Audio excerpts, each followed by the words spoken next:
Čaute banda, mám pre vás ďalší dôležitý point a to je: prestan sa trápiť nad vecami, ktoré neovplyvníš. Jediné, ktoré dokážeš ovplyvniť, si ty sám a tvoja myseľ. Takže to, čo si myslí o tebe tvoja suseda, je ti uprdele, jo? Prestaň mi, to je sranda samozrejme, ale ja to tak mám, mne je to uprdele, čo si moja suseda o mne myslí, jo? Alebo moje okolie, jo? Ja si žijem svoj život a nesnažím sa ovplyvňovať niekoho na iné myšlienky a vnúcovať moje myšlienky a moje názory niekomu inému. Takisto ten istý bullshit nečakám od druhých ľudí, aby dávali mne, jo? Takže ja si žijem svoj život, robím to dobre, baví ma to takto a nemenil by som to, jo?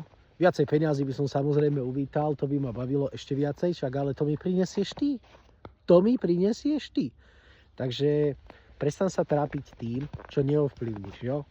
A to je aj počasie, to je proste hoci čo, že sa ti pokazilo auto, to neovplyvníš. Proste nemíňaj svoje emocionálne baterky na bullshit. Jak na ľudí, tak na vzťahy. Takže musíš ísť vyniesť tie smeti von, proste to musíš spraviť, to neovplyvníš, to musíš spraviť. Takže tak, ahoj.